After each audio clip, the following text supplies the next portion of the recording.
Bon, en attendant que l'image arrive, le son est déjà là. Donc, pour me présenter, Christophe Depont, je suis directeur commercial chez Sysnav, qui est une entreprise spécialisée dans les solutions de géolocalisation sans GPS et sans balise. Alors, ce n'est pas de la magie, mais il y a une technologie magnéto-inertielle qui est derrière ça. Donc, si l'écran veut bien s'allumer, je ne vais pas vous parler de réseau 5G. Il y a des gens qui le font très bien ici. Moi, je vais plutôt vous parler des usages que nous proposons aux opérateurs de réseau 5G qui viennent donner de l'intérêt auprès des industriels. On a côtoyé beaucoup d'industriels et on s'est rendu compte que le passage, le changement de réseau passe par des usages qui sont concrets, qui sont vrais et qui sont nécessaires tous les jours. Nous, on aborde deux usages principaux. La sécurité des collaborateurs, surtout dans des endroits où le réseau est quasi défaillant. On se parle dans la sidérurgie de caves souterraines, etc. Donc d'endroits difficiles. On aborde également l'industrie nucléaire, on aborde la chimie. Et on a bien souvent un problème de sécurité. Donc c'est le premier qu'on va adresser. Et ensuite, on va adresser également de l'optimisation opérationnelle, puisque les réseaux 4G, 5G privés permettent de faire du temps réel. Donc c'est là-dessus qu'on vient surfer. Donc souvent, on se fait embarquer par les fournisseurs de réseaux parce qu'on produit des cas d'usage qui sont fortement attendus et qui ne sont pas adressés depuis longtemps. Alors, ça va tomber en marche peut-être.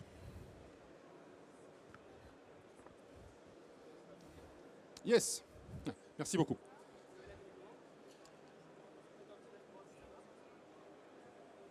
C'est le bouton vert.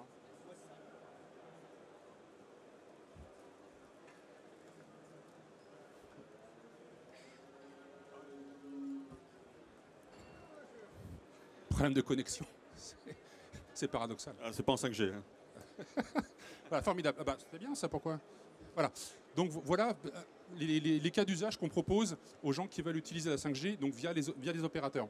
Le premier d'entre eux, c'est la sécurité, puisqu'on associe la capacité de géolocaliser les gens où qu'ils soient dans l'entreprise avec une solution qui est multi-alerte. Donc ça veut dire la détection de perte de verticalité, ça veut dire l'absence de mouvement, c'est pathologique de rester en immobilité dans l'industrie. C'est également du geofencing. Alors le geofencing, c'est la capacité à générer une alerte sur une zone que vous avez définie sur le plan de votre site.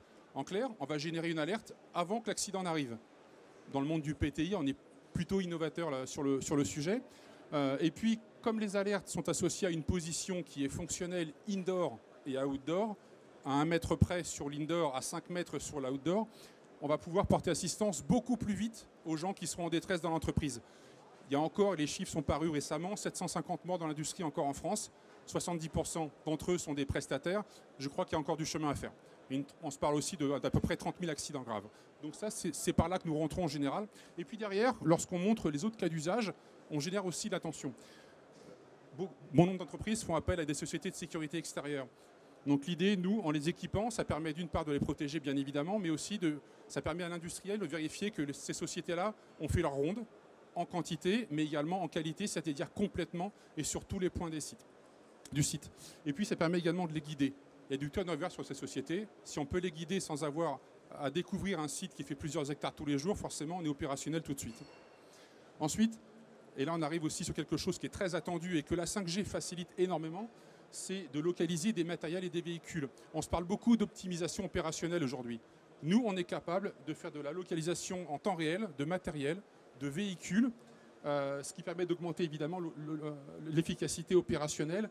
Et puisqu'on se parle d'optimisation opérationnelle, quand vous savez où sont vos personnels, quand vous savez où sont vos matériels, vous avez d'autant plus de facilité à prévoir et à anticiper vos opérations de maintenance et vos opérations quelles qu'elles soient.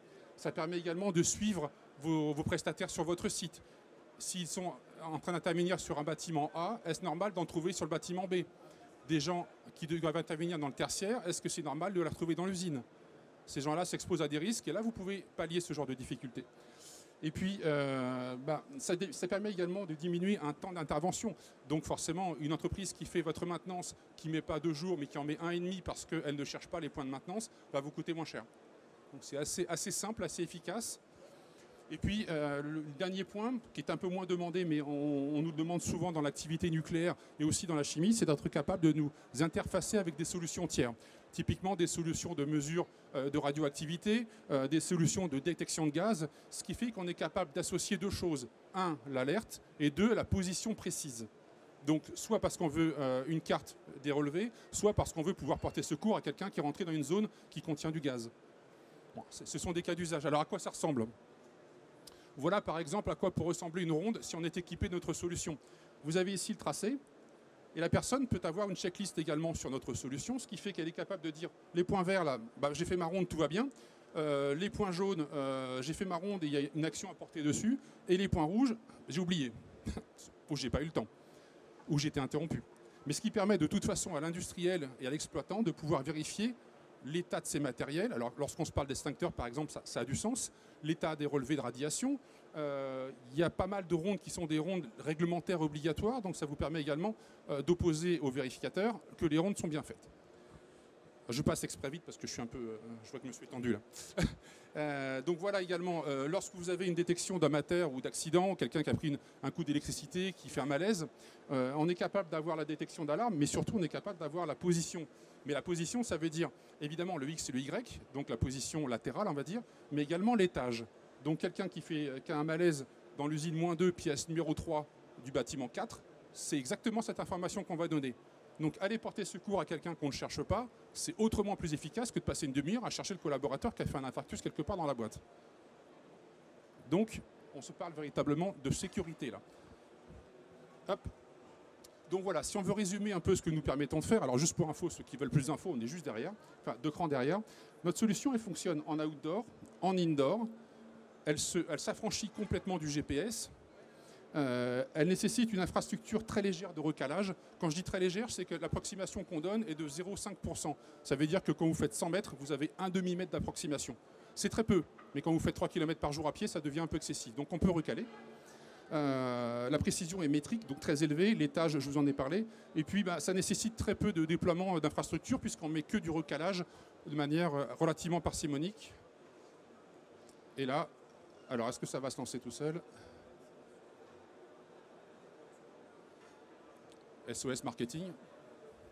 Que fait le marketing? Il faut juste qu'on appuie sur... On a un petit film qui dure quelques secondes, une dizaine de secondes. Je ne suis pas sûr qu'il se lance. Hein. Ah bah si, il suffit d'appuyer sur lecture, je pense. Voilà. Et après, je vous libère. Donc pour le commenter rapidement, on pose sa guêtre, on a son PTI à l'intérieur, on va travailler toute la journée. Et voilà le degré de précision qu'on est capable d'apporter, sachant que là, on est en cave. Donc ça veut dire qu'il n'y a pas de GPS, il n'y a aucune infrastructure de balise, c'était sur un terrain militaire. Je vous laisse apprécier la capacité de précision qu'on a alors qu'on est connecté à rien, sauf à la 5G pour remonter la position.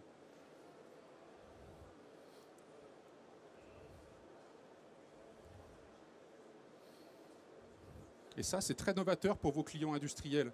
Et lorsque vous leur montrez ce genre de choses, ils s'intéressent vraiment plus rapidement au changement de réseau parce que ce genre de données, c'est vraiment important. Donc voilà, là, on va repasser en extérieur. Du coup, ce sera un peu moins parlant. Voilà.